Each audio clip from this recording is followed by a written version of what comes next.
오늘도 이 말씀의 자리에 나오신 모든 분들 위해 하나님의 은혜와 사랑이 함께 하시기를 축복합니다. 시간이 참 빠른 것 같습니다. 벌써 2026년 시작한 이 한 해가 두 주가 지났어요. 두 번째 주일을 우리가 맞이하고 있죠. 우리가 한 해를 마무리할 때 이런 말을 많이 하는 것 같습니다. 다사다난했던 한 해를 잘 보냈다. 이 말을 한 지 얼마 안 된 것 같은데 또 한 해가 또 새롭게 시작되었어요. 이 다사다난이라는 말은 삼손에게 참 잘 어울리는 말인 것 같습니다. 우리가 지금까지 삼손의 이야기를 많이 살펴봤잖아요. 삼손에게 많은 일들이 있었습니다. 딥나에서 블레셋 사람의 딸과 결혼하려고 했고요. 그리고 이 과정에 참 어려운 일들이 많이 있었죠. 젊은 사자를 맨손으로 잡는 일이 있었고, 그 사자의 시체에서 꿀을 발견한 일이 있었습니다. 자, 이 꿀 때문에 또 다른 사건들이 연이어서 발생합니다. 삼손은 약혼식 때 사람들에게 수수께끼를 내죠. 이 꿀과 관련된 수수께끼를 냅니다. 거기에 있는 사람은 아무도 맞추지 못했어요. 그래서 사람들은 삼손의 약혼녀를 협박했습니다. 이 일로 인해서 삼손은 화가 났고 다른 지역에 가서 사람들을 죽이고 그들에게 많은 것들을 빼앗아서 수수께끼를 맞춘 사람들에게 다 줘버렸어요. 화가 풀리지 않아서 그 사람들이 가꾸고 있던 농과 밭을 다 불태워 버렸습니다. 여우 300마리 사건이었죠. 화가 난 블레셋 사람들, 삼손을 어떻게 하려고 했을까요? 죽이려고 했어요. 그래서 사람들을 이끌고 와서 삼손을 죽이려고 했지만 삼손은 죽은 나귀 턱뼈로 블레셋 사람들 1000명을 물리쳐냈습니다. 이 일이 있고 난 뒤에 삼손은 가사라는 동네로 갔어요. 여기서도 여자와 관련된 일이 일어납니다. 한 여인과 시간을 보냈고요. 여기에 있는 삼손을 보고 블레셋 사람들은 또 삼손을 죽이려고 했어요. 그런데 삼손을 죽이지 못하죠. 삼손은 이 가사라는 마을의 성문을 빼내버렸습니다. 그리고 그 성문을 들고 도망간 게 아니라 다른 곳 지역으로 가버렸어요. 황당하지 않습니까? 이렇게 생각해 보시면 돼요. 누가 우리 집 문짝을 떼버려서 갔다라고 생각해 보십시오. 황당하지 않으세요? 굉장히 황당한 일이 이 블레셋 지역에 일어났던 것입니다. 그리고 삼손은 소렉이라는 곳에 가죠. 여기서 들릴라를 만납니다. 들릴라와 사랑에 빠졌고요. 머리가 깎인 채 블레셋 사람들에게 잡혀가 버렸습니다. 자, 이 이야기들을 보면 삼손의 삶이 참 다사다난했다라고 볼 수가 있어요. 오늘 말씀은 이런 삼손의 죽음의 이야기입니다. 삼손은 두 눈이 뽑힌 채 잡혀왔죠. 감옥에서 짐승처럼 살아갔습니다. 맷돌을 돌리며 살아갔어요. 이렇게 초라한 인생이 되어버린 삼손이 많은 블레셋 사람들을 죽였다라고 성경은 이야기하고 있습니다. 삼손이 이때 어떻게 사람들을 죽였습니까? 사람들이 모인 곳에 기둥을 힘껏 밀어버렸습니다. 기둥은 넘어졌고요. 그 집은 모두 무너져 버렸어요. 성경은 이때 죽은 사람이 삼손이 살아있을 때 죽은 사람보다 더 많았다라고 이야기합니다. 자, 이런 삼손의 이야기를 보면 삼손만의 이야기가 아닌 것 같아요. 그 당시 이스라엘을 보여주고 있는 이야기고요. 그리고 우리의 인생을 보여주고 있는 이야기입니다. 여러 가지를 볼 수가 있는데 그 중에 몇 가지만 함께 살펴보도록 하겠습니다. 본문 23절 함께 읽겠습니다. 시작. 블레셋 사람의 방백들이 이르되 우리의 신이 우리 원수 삼손을 우리 손에 넘겨주었다 하고 다 모여 그들의 신 다곤에게 큰 제사를 드리고 즐거워하고. 여러분, 지금 블레셋 사람들은 굉장히 기분이 좋았어요. 왜냐하면 원수였던 삼손을 붙잡았기 때문이죠. 이 사람들도 그들이 믿는 신을 향한 신앙이 굉장히 뜨거웠습니다. 23절에서 삼손을 누가 넘겨주었다라고 했습니까? 다곤이 넘겨주었다라는 거예요. 이 다곤은 블레셋 사람들이 섬기던 신입니다. 여러분, 이 말씀에서 넘겨주었다라는 말은 인간의 힘이 아니라 신적인 주권에 의해서 이 모든 것들을 이루어냈다라는 거예요. 그들의 입장에서는 다곤의 신적인 능력이 원수 삼손을 붙잡을 수 있게 했다라는 고백이었던 거죠. 여러분, 이 넘겨주었다라는 말은 사사기 말씀에서 많이 나옵니다. 이스라엘이 여호와 앞에서 죄를 저질렀을 때 하나님이 어떻게 했죠? 그 당시 이스라엘의 대적이었던 다른 나라들에게 넘겨주었다라고 했어요. 그리고 사사들에게 이렇게 말을 합니다. 원수를 너의 손에 넘겨주리니 하나님의 능력으로 너의 원수를 넘겨주겠다라고 이야기를 한 거죠. 여러분, 블레셋 다곤도 신적인 능력으로 넘겨주었다라고 이야기를 하고 있고요. 하나님도 신적인 능력으로 원수를 넘겨주었다라고 이야기하고 있습니다. 그래서 이 본문이 우리에게 보여주고자 하는 것은 이것입니다. 이 이야기는 삼손과 블레셋의 대결이 아닙니다. 하나님과 다곤의 대결이라는 거죠. 전능하신 하나님도 원수를 넘겨주셨고요. 거짓 우상 다곤도 원수를 넘겨주었으니 누가 참된 신이냐라는 것을 우리에게 보여주고 있는 것입니다. 여러분, 이스라엘은 블레셋의 통치를 받고 있죠. 이 통치는 문화 통치에 가깝다고 합니다.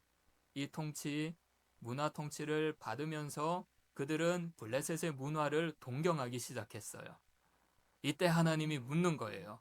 블레셋 사람들이 섬기는 다곤이 참된 신이냐? 너희 조상들이 섬겨왔던 여호와 하나님이 참된 신이냐?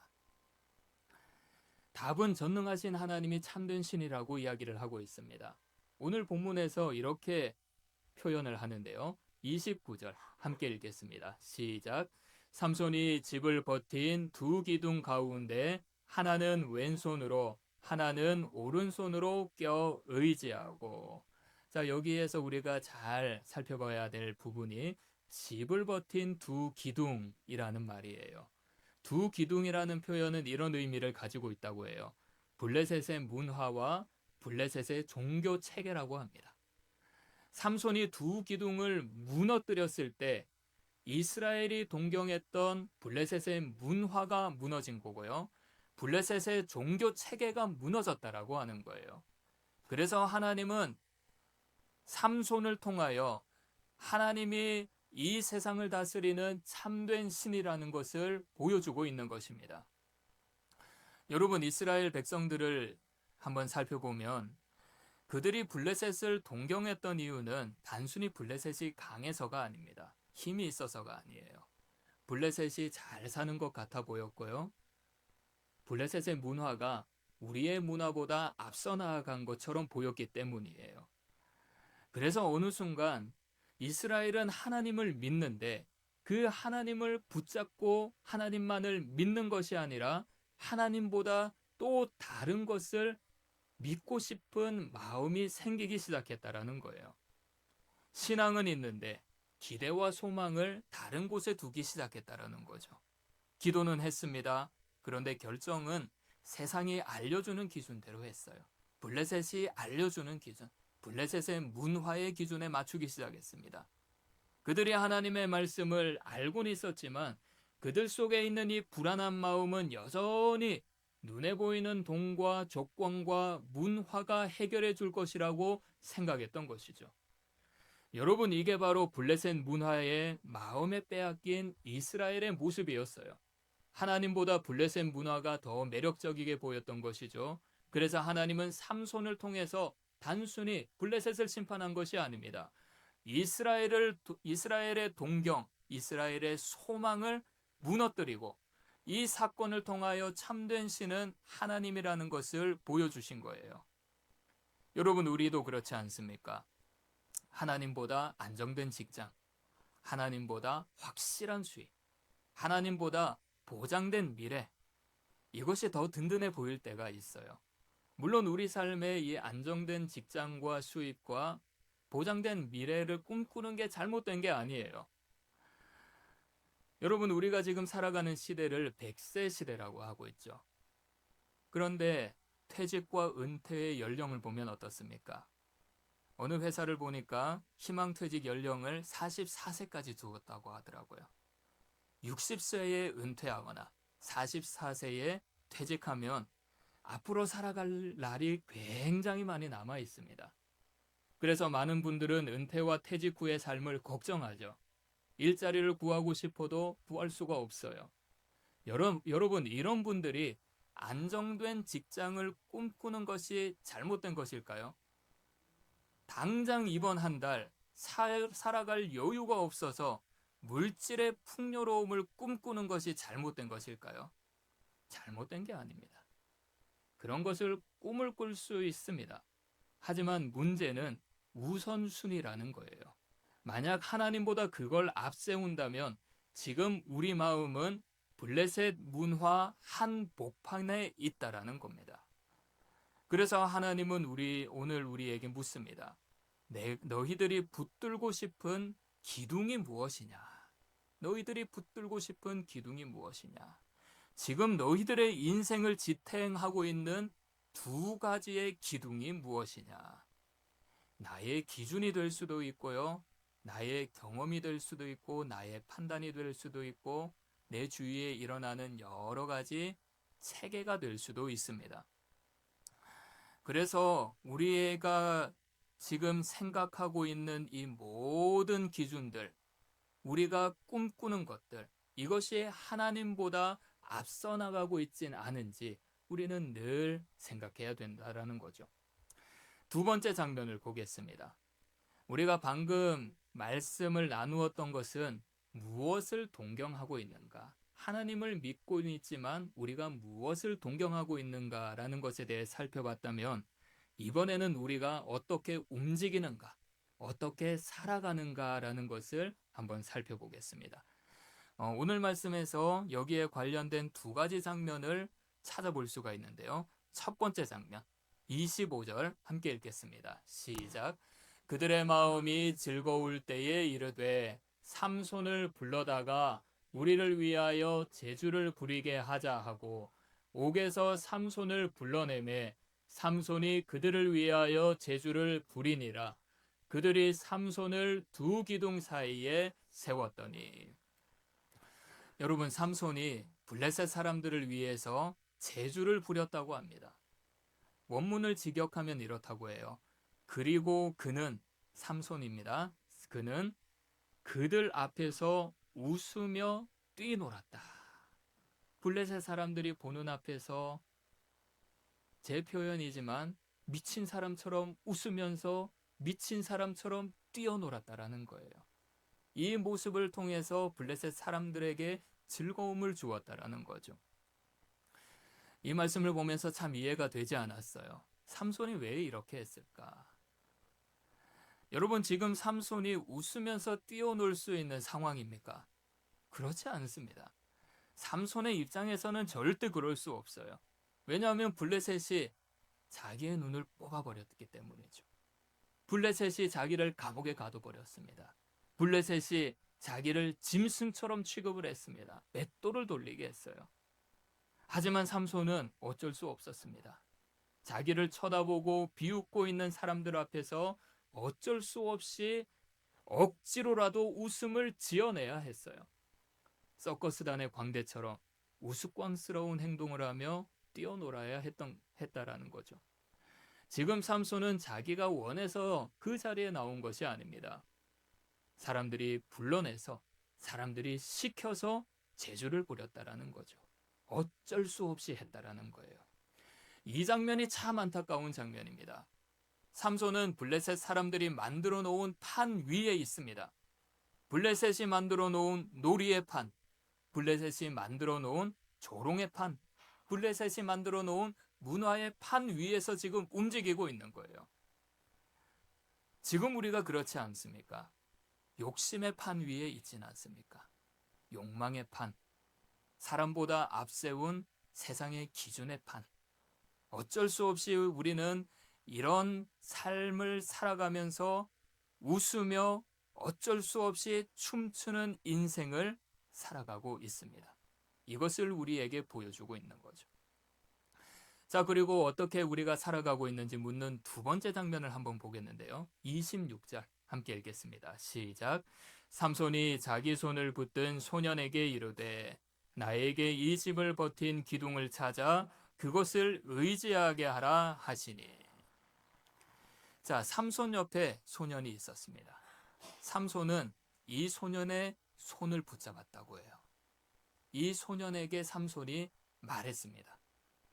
여러분, 이 장면도 참 안타까운 장면이에요. 잘 보시면 삼손은 하나님의 나실인이었고요. 하나님의 영이 임했던 사람입니다.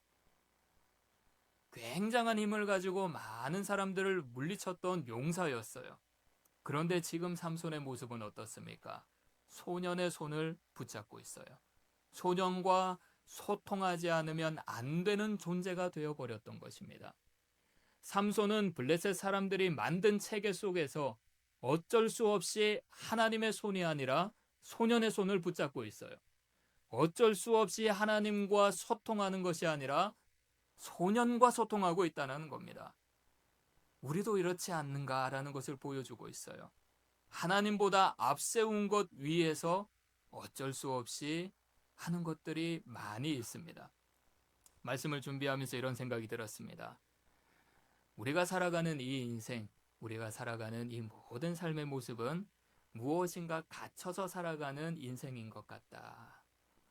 하나님보다 앞세우는 것 안에 갇혀 있는 것 같다라는 생각이 많이 들었어요. 조금 더 좁혀서 이야기를 해볼게요. 나의 관심사가 바뀌면 그 관심사의 가치관에 갇혀 있게 됩니다. 그리고 그 관심사는 내가 정하는 것이지만 시간이 지나가다 보면 내가 거기에 이끌려가는 거예요. 이것이 중요합니다. 관심사는 내가 정해요. 내가 정합니다. 그런데 어느 순간 내가 그 관심사에 이끌려가게 되는 것을 보게 됩니다. 예를 들게요. 여러분 유튜브 자주 보시죠? 유튜브를 보면 희한하게 내가 좋아하는 영상들이 많이 떠요. 어떤 분은 신앙 간증의 영상이 뜰 거고요. 어떤 분은 뉴스가 많이 뜰 거고, 어떤 분들은 정치 색깔에 따라서 또 다른 영상들이 뜰 겁니다. 또 어떤 분들은 찬양을 좋아하는 분은 찬양을 부르는 영상, 트로트를 좋아하는 분들은 트로트 관련된 영상, 많은 영상이 뜰 거예요. 다 다릅니다. 여러분, 왜 이렇게 영상이 뜨는지 아시죠? 이건 데이터가 그렇게 만들어가는 거예요. 알고리즘이 그렇게 결정하는 거라는 겁니다. 사용자의 시청 기록과 검색하는 것과 좋아요 누르시죠? 좋아요 안 누르십니까? 누르시죠? 제 설교 좋아요 누르십니까? 자, 이런 것들을 분석해서 맞춤 영상을 띄운다라는 거예요. 우연하게 영상과 광고가 뜨는 것이 아닙니다. 시스템이 나의 관심을 분석하고 띄운다라는 거예요. 그러면 우리는 이 안에서 어떻게 살게 됩니까? 내가 보고 싶은 것만 보고요. 내가 듣고 싶은 말만 듣고 익숙한 생각만 계속 반복하게 되는 거예요. 어느 순간 우리는 이미 그 안에서 생각하고 그 안에서 판단하고 그 안에서 움직이게 됩니다. 여러분, 이게 굉장히 무서운 일이에요. 왜 무섭냐면 우리 스스로 흐름을 끌고 가는 것이 아니라 그 흐름에 이끌려가기 때문이에요. 우리가 흐름을 끌고 가는 것이 아니라 끌려가는 인생이 된다라는 거죠. 삼손을 한번 봅시다. 여러분, 소년이 삼손을 억지로 끌고 갔습니까? 오늘 말씀에서 억지로 끌고 가지 않았습니다. 삼손이 소년의 손을 붙잡았어요. 소년이 삼손에게 나의 손을 붙잡으라 라고 하지 않고 삼손이 소년의 손을 붙잡았어요. 삼손의 결정이었습니다. 소년이 삼손에게 이야기했습니까? 소년은 삼손에게 이야기하지 않았습니다. 이쪽으로 가야 된다. 저쪽으로 가야 된다. 소년은 삼손에게 아무 말도 하지 않았습니다. 삼손이 소년에게 이야기하며 소통했던 거예요. 나를 기둥으로 이끌고 가라. 삼손이 소년과 소통을 했다라는 거예요. 자기의 의지로 소년을 붙들고 자기의 의지로 소년에게 물어봤지만 결국 삼손은 어떻습니까? 소년에 의해 움직여갔던 삶이라는 거죠. 소년이 붙잡아주지 않으면 움직일 수 없었습니다. 소년과 소통하지 않으면 삼손이 원하는 대로 살아가지 못했습니다. 우리도 어쩔 수 없이 삼손과 같은 삶을 살아갈 때가 많다라는 거예요. 우리도 모르게 하나님의 손보다 눈에 보이는 손을 더 붙잡을 때가 있습니다. 어쩔 수 없이 사람과 소통을 더 많이 할 때가 있어요. 그러다 보면 어느 순간 하나님과의 소통은 점점 멀어집니다. 하나님은 나의 인생과 전혀 상관없는 분이라고 생각을 하고요. 하나님은 지금 나에게 은혜 베풀어 주시는 분이라는 것조차 생각하지 못하게 됩니다. 하나님의 살아계심, 하나님의 역사, 도대체 하나님은 어떻게 은혜를 베풀어 주시는가? 우리를 구원하신 하나님이라는 믿음의 고백을 하면서도 하나님에 대한 존재를 완전히 잊어버리고 살아간다라는 거죠. 움직이는 삶에서 움직여지는 삶을 살게 된다라는 겁니다. 마지막 세 번째를 보면 그러면 블레셋 사람들 앞에 섰던 이 삼손이 여기서 끝이 나는 것인가? 그냥 움직여지는 대로만 살게 된 것인가? 이 질문을 하게 하는데요. 삼손의 삶은 마지막은 그렇지 않았습니다. 28절 함께 읽겠습니다. 시작. 삼손이 여호와께 부르짖어 이르되 주 여호와여 구하옵나니 나를 생각하옵소서. 하나님이여 구하옵나니 이번만 나를 강하게 하사 나의 두 눈을 뺀 블레셋 사람에게 원수를 단번에 갚게 하옵소서 하고. 자, 삼손이 누구에게 간구했죠? 주 여호와에게 간구했습니다. 여기서 주라는 말은 주인이라는 뜻입니다. 삼손은 여호와를 이제 나의 주인이라고 불렀던 거예요. 여호와를 나의 주님이라고 불렀던 것은 이제 내가 하나님이 나의 주인임을 깨달았다라는 것이에요. 여러분, 우리가 알듯이 삼손은 제멋대로의 인생이었습니다. 자기 마음대로 살아갔어요. 자기 하고 싶은 대로 다 했습니다. 하나님을 신경도 쓰지 않았어요. TV 프로그램 중에 이런 프로그램이 있었잖아요. 우리 아이가 달라졌어요. 제멋대로 살아가던 우리 삼손이가, 고집불통인 우리 삼손이가 이제 달라져 버린 겁니다.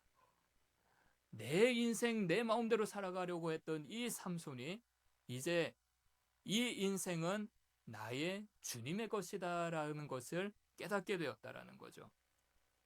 달라진 삼손이 이렇게 기도합니다. 28절 계속해서 보시면 두 가지를 이야기하죠. 나를 생각해 하옵소서. 하나님이여 구하옵나니 이번만 나를 강하게 하옵소서. 나를 생각해 달라라는 것은 하나님께서 하신 말씀을 기억해 달라라는 겁니다. 언약의 하나님께서 나를 붙들어 달라라는 거죠. 이번만 나를 강하게 하사. 이 말은 하나님께서 능력을 부어주셔야 된다라는 거예요. 여러분, 이 기도는 개인의 원수를 갚기 위한 기도다라고 이야기를 합니다. 하지만 삼손이 다시 자란 머리카락을 의지하지 않고 하나님께 나를 강하게 해달라고 했던 것은 삼손의 삶의 모습이 변화됐다라는 거예요. 삼손의 믿음이 변화됐다라는 겁니다. 여러분, 삼손이 이렇게 변화될 수 있었던 것, 이렇게 하나님께 기도할 수 있었던 것, 가장 낮은 자리에 있었기 때문이에요. 머리카락이 자라도 예전처럼 힘이 나지 않습니다. 그래서 어쩔 수 없이 억지로 웃으면서 광대처럼 제주를 부렸죠. 어쩔 수 없이 소년의 손에 이끌림을 받았습니다. 그러다 보니 자신의 모습이 한심했을 거예요. 그때 자신의 밑바닥을 보게 되었고요. 가장 낮은 자리에서 이렇게 생각했을 겁니다. 내 인생은 내 멋대로 하는 것이 아니구나. 내 인생은 내 감정대로 하는 것이 아니구나. 내 인생은 하나님께서 붙잡아 주셔야 되고, 내 인생의 주인은 하나님이시고 하나님께서 나에게 능력을 주셔야 되는구나. 이런 생각을 했을 거예요. 그래서 하나님을 나의 주인이라고 부르게 되었던 것입니다. 나의 주인인 하나님께서 나에게 힘을 주셔야 된다는 것을 깨닫게 된 것이죠. 여러분, 우리 인생의 주인은 하나님이심을 믿으시기를 바랍니다. 우리가 인생의 밑바닥을 보게 될 때 다른 곳을 붙잡지 않고 소년을 붙잡는 것이 아니라, 소년에게 말을 하고 소통하는 것이 아니라 우리의 주인이신 하나님께 기도하시기를 바랍니다. 하나님은 약한 그때에 우리를 강하게 하십니다. 왜냐하면 하나님은 생명을 살리는 분이시기 때문이에요. 하나님은 이스라엘이 고통스러워할 때 그 고통 가운데 기도하지 않는 이스라엘을 구원하셨습니다. 그들의 왕은 하나님인데 블레셋의 문화를 따라가는 이스라엘을 결국 구원하셨어요. 정욕과 욕망에 사로잡혀 있는 이 제멋대로인 삼손을 통해서 결국 이스라엘을 살려내셨습니다. 그래서 하나님께서는 모든 생명을 살리시는 분이시고요. 하나님 아버지께서 함께 하실 때 그 삶은 실패의 삶이 아니라는 거예요. 이런 면으로 보면 삼손의 마지막은 실패가 아닙니다. 가장 낮은 자리에서 자기 인생의 주인을 다시 부른 믿음의 인생이었습니다. 그래서 히브리서 12장에서 뭐라고 합니까? 삼손을 믿음의 사람이라고 해요. 삼손을. 사사기의 말씀에 삼손의 모습을 보면 이 사람은 전혀 믿음이 없는 사람처럼 보입니다. 그런데 결국 이 히브리서 기자는 삼손을 믿음의 사람이라고 고백하고 있는 겁니다. 여러분, 우리의 인생도 사람이 보기에 끝난 것 같아도 하나님이 보시기에는 끝난 것이 아닙니다. 왜냐하면 하나님은 약한 자를 버리시는 분이 아니시기 때문입니다. 약한 자리에서 능력을 드러내시는 분이시기 때문이에요. 하나님이 바울에게 이렇게 말씀하셨습니다. 고린도후서 2장 9절 함께 읽겠습니다. 시작. 나에게 이르시기를 내 은혜가 내게 족하도다. 이는 내 능력이 약한 데서 온전하여 짐이니라. 하나님이 주신 은혜가 바울에게 족하다라는 거죠. 하나님이 주시는 은혜가 약한 데서 온전하여진다라는 겁니다. 여러분, 지금 우리의 인생이 제멋대로 움직여지고 있진 않습니까? 혹시 지금 우리가 붙들고 있는 손이 사람의 손이지 않습니까? 지금 우리가 소통하는 것이 하나님과의 기도의 자리에서 주님과 소통하는 것이 아니라 눈에 보이는 사람들과 소통하고 있진 않습니까?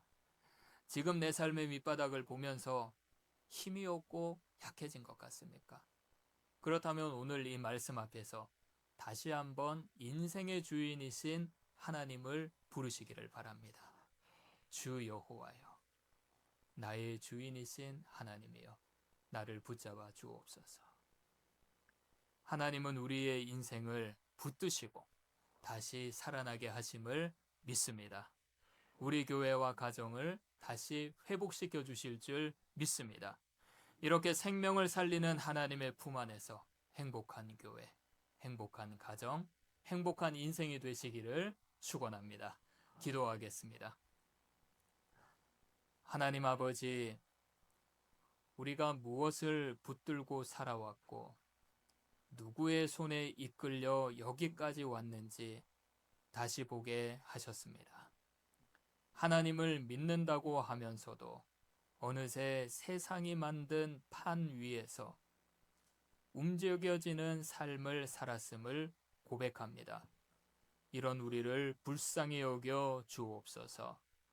삼손이 인생의 끝에서 주님을 나의 주인으로 인정했듯이 우리의 삶의 주인도 하나님임을 인정하게 하옵소서. 눈에 보이는 손을 붙잡는 것이 아니라 능력의 하나님의 손을 붙들고 살아갈 수 있도록 하옵소서. 그래서 하나님 품 안에서 행복한 교회, 하나님 품 안에서 행복한 가정, 하나님 품 안에서 행복한 우리 모두가 되게 하옵소서.